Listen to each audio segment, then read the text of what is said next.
guys, it's Nikki in Nashville back here at CRS in Nashville, Tennessee with musician, multi-instrumentalist, singer, songwriter, artist, producer, all the things, Mr. Ira Dean. How are you? Good. You covered Good. everything. You are, seems like you can do it all. I try. Good. Even Ronnie Dunn said you were like, you can kind of do everything, huh? I owe him money, so he talks good about me. Okay. Trying to get paid back. You owe him money. That's awesome. Well, you're going out on tour with them coming up this year, right? Yeah, I got the call from Ronnie. Yeah, nice. Yeah, got the call from Ronnie, and then he was asking what my tour schedule was like, and he needed a bass player. Heck yeah. And wanted me to go out and write songs, play bass, and sing. And it just so happens I brought my schedule up, and there was only one conflicting date. So that was it. So we head out the 3rd. Ooh, that's exciting. Yeah, March 3rd. I love to hear that. I know. I'm going to have to get some tickets and see you guys. I've actually I grew up on 90s country, love Brooks and Dunn, never seen them live. Their show is amazing? It's amazing. Yeah. I would not want to follow that. Okay. Their show is incredible. Nice. Yeah. I love to hear it. So you just had another single come out recently, Teleman, that featured Ronnie, right? Yeah, Ronnie and Vince Gill. And Vince. John Osborne and Brent Mason. Star-studded cast. Yes. Amazing.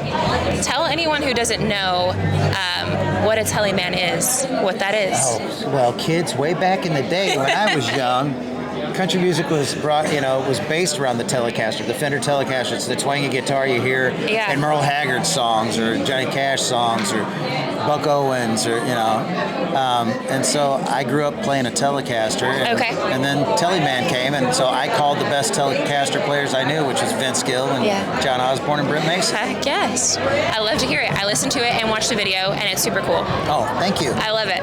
What kind of bass do you play? The one in the video, I play an old Fender. That's a 61 Fender Jazz. Interesting. On tour with Brooks and Dunn, I'm playing a 5-string Sadowski. Okay. Yes. Nice.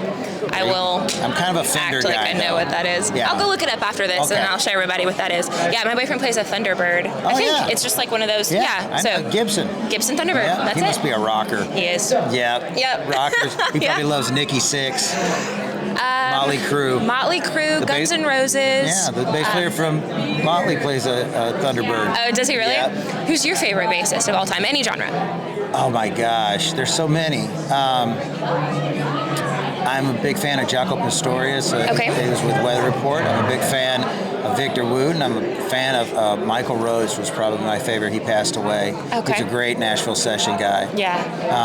But I just I just rip off little licks from everybody and make it my own. Heck yeah. Well, you've played in sessions with just a myriad of incredible artists. Who are some of the artists that people probably would have heard you play on that might not know it? I've recorded with Johnny Cash, Waylon Jennings, Chris Christopherson, Willie Nelson, Jamie Johnson, Aaron Lewis, EmmyLou Harris. Oh, wow. And as far as newer groups, newer people that heard me play on their stuff, I couldn't tell you. Yeah, that's I've been doing it too long. Too long? Yeah. I don't know about 20, 30 Yeah, something like that. Nice. Yeah. And so you were in Trick Pony for a while, I was at Trick Pony. We did great. Yeah. Won the ACM, AMA, nominated for a Grammy. Absolutely killing it. Yeah. For Me is still like one of my anthems. Thank you. I co-wrote that one. Thank you. Did you? Yes. Very cool. Speaking of songwriting, you have also an incredible list of songwriting credits. Yes. Are you working on anything cool in terms of songwriting this year as well? I was camped up with Gary Allan for a long time, and he's cutting his album now, and it turns out I got a bunch on that. Nice. And I've been writing with Ronnie Dunn for a good 3 or 4 years, hoping that B&D would do another album, and there might be something in the works. And so those were my 2 artists I really camped up with. Craig Morgan a little bit. He cut one of my songs recently. Do you do a lot with Jeffrey Steele as well? Oh gosh, yeah. Man, me and Steelio. Yeah, I love him. Oh my He's gosh. a left-handed bass player. Yeah. Yeah. I saw him recently at a show, I think it was sometime actually last year, and he sang Brand New Girlfriend, just acoustic, and I was like, I had no idea you wrote this. This song is amazing. I love that one. That's very neat. Every time I hear him play, he'll play a song. I was like, I had no idea he wrote that one. Yeah. Yeah. Very cool. I love that about Nashville. Sometimes, like, the songwriters are the unsung heroes, and sometimes you you really are just like, wow, you wrote on that song. Yeah, that's amazing. They need to get more credit than I agree, 100% agree. Yeah. So speaking of, also, you have another single with Gretchen Wilson, right? Yes. Everything. Tell me about that. That's kind of like an ode to your wife, right? Yes, yes. I'd never been married. I made it most of my life, you know. Yeah. Without tying the knot, and I met my wife, and I knew it was meant to be. Oh, I love that. But when I write songs, I write with other artists, so I come back, and there was a period where I come back, and she listened to the song, and she's like, why did you say blue eyes? Why can't you say brown eyes? I got brown eyes. Why can't... It's like, I don't know.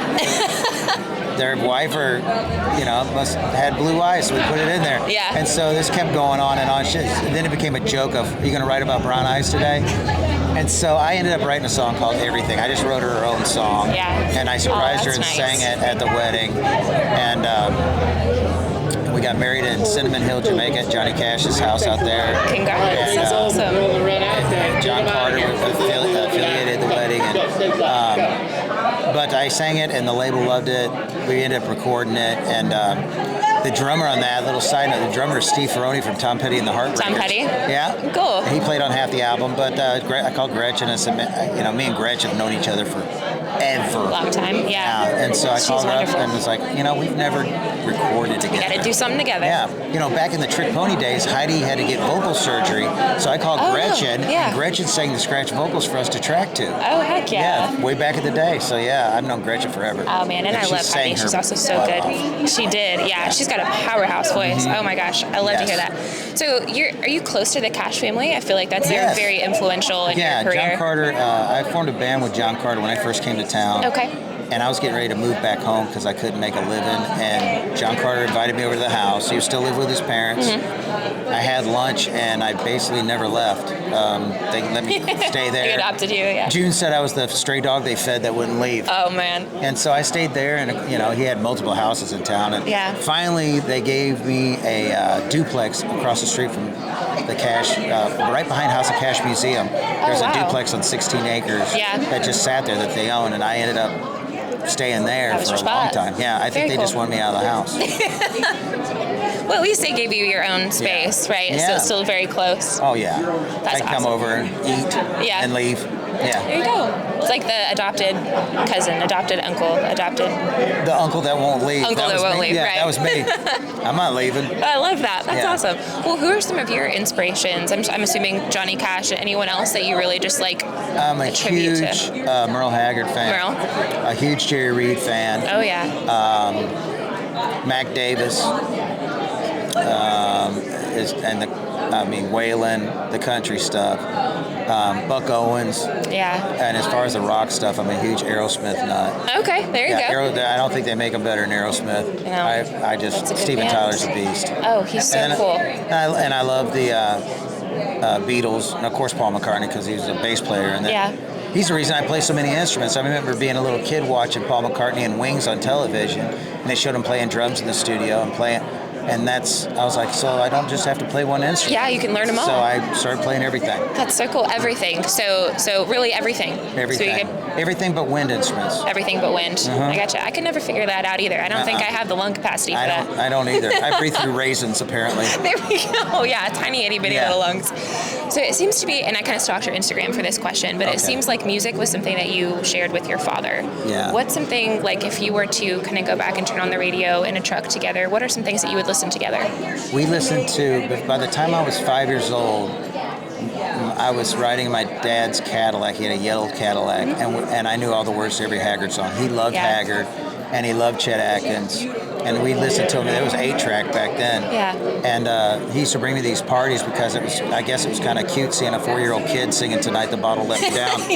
And he was a huge Haggard fan. Loved Haggard. Oh, that's great. So very cool. That's so special. Yeah. What do you feel like is something in country music today that's kind of missing that you wish they'd bring back a little bit? I miss the stories in the songs. Stories. I miss those songs like. I mean, even in the 90s, you listen to Shenandoah's "I'm Just a Ghost in This House," or Vern Goslin's "Chiseled in Stone." Those stories and they're 3-minute movies. Yeah. They're so powerful. So powerful. And I think there's some cats coming out now that are really Morgan Wallen and Hardy are both great songwriters, and I'm loving what they're doing. But they paint with words. It used to be songwriters painted with words, and somehow it got lost, and it just became all about parties and trucks for a long period of time. And I was really missing those a little redundant, authentic stories. Yeah, those great stories that brought me to country music. That brought, I mean, Ray Charles to country music. He said, "I just love the stories." Yeah. And so they're starting to come back now, and it's awesome. I agree. Very cool. I do miss a lot of, and I grew up on 90s country, and I still feel like there was a ton of stories back then as well. I'm just kind of like great songs. Remembering some, of the songs that you're right, I kind of miss these days. Yeah, and diversity, and it seems we went through a period where everything sounded the same. Yeah, that's true. We did. And hopefully, it's getting better. Yeah. Not that there's anything wrong with that. If something works, keep doing it till it don't. But I don't know. I sound like the old bitter guy in town now, but no way. I'm right there with you. It's just the songwriting aspect of it. It's such a great skill that has been kind of set aside there for a little bit, and I'm hearing these guys come out with songs that just have a lot of meat on the bone, a lot of honesty, very meaningful, experiential. It's great. I love that. Yeah, that's a great answer. When you approach your own songwriting, what's your style like? Are you more reflective? Are you more experiential? Are you more storytelling, like in a future tense? How do you kind of place yourself as a songwriter? I'm like silicone caulk. I fit in anywhere. Okay. There's no method to the madness. Yeah. On my album, I tell you that I wanted every song to be a chapter in my life, and so there's no secret. I had a hard time with addiction back in the day, sure. And so I wrote songs about quitting my addiction and even the partying days. Yeah. I did have I had a great time, but the whiskey started drinking me, you know? Yeah. So I wrote about the drinking days and the quitting days and the losing my parents, finding love, finding my wife. I mean, every song is really a chapter in my life. That's so amazing. I wanted everything to be personal. And this is the first album, and this is no blowing smoke. I made a lot of albums in my time, but this is the first album I've made that I don't hit fast forward ever. I'm really proud of this thing, and every single track. I love how it sounds. I love Neil Capolino mixed it, and it sounds so pure. I'm loving it, and all the musicians and all my friends that came in to sing. It was very humbling to see my friends support it and come in and do that. Yeah, that's awesome. A collaborative effort. And when are we expecting that album? That's early this year, That album comes out April 11th. April 11th. Yes. Very cool. I was going to ask, what's a little bit different? I know you talked about, your experience with this upcoming album, but what's a little bit different about maybe some of the songs and the sound, if anything, than what you're used to doing? It's something new for me, or new for anything different with the sound that you're trying new, or is it all? It's nothing new. A little bit compared to some of the other albums I've done. What's new on this one is Neil Capolino. I wanted it. There was when people mix records, it seems like a loudness war. Everything gets louder and louder, and pretty soon it's just all in your face. Yeah.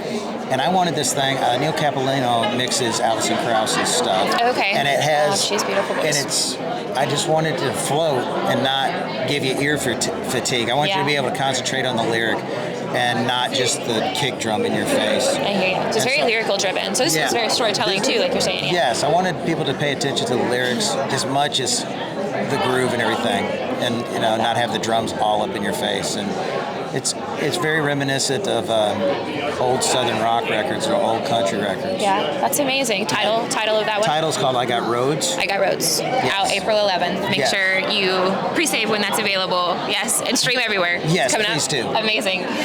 Okay, pop quiz. Not really pop quiz, but say you're stranded on a deserted island. You can only take one country album with you. What's it going to be? One country album? One country album. Oh my gosh. Any Merle Haggard album before 1975. Prior 75 Merle. I'm good with any of them. Give me any of them. And then if I could have a second album, it'd probably be Kinda Blue by Miles Davis. So I could have some jazz stuff to get my mind off stuff. And then I'd listen to Haggard some more. And then there you go. Yeah. We're going on a deserted island with a hag. Yep. Who do you feel like is the most underrated bassist of all time, any genre? Any genre bassist? Oh my gosh. Any genre bassist. I'm trying to think. John Paul Jones from Led Zeppelin. Okay. He played bass on those records. He played mandolin. He did the string arrangements. He's the most musical guy in that whole band, and I love Zeppelin. But John Paul Jones on bass is probably the most brilliant. Oh, Paul McCartney too. And Paul McCartney too. Paul Yeah, because McCartney's not many bass people know lines that. are just incredible. Until you strip down the track and listen to Something in a Way or any of those, his bass playing was incredible. Yeah, that's awesome. I'd love to hear that. That was one he told me to ask. I was like, I'm sure he would have that answer there. Yeah, those two. I go with those two. Very cool. Love it. Is there anything else that I haven't covered that you want to Ira's a really nice guy, and you should go buy his albums. He's a his super records, nice guy. Follow him on social media and all that stuff you're supposed to do. That too. He is a super nice guy. Go follow him on social media. Go stream the music. Go buy the records. And make sure you also grab tickets to go see you in On the Road, of course. Yes, come on. That's it. Thanks so much, you guys. Thank you. Great job. Thanks. You Trying to rock wade it. through things. Thank you. Appreciate it. You're welcome.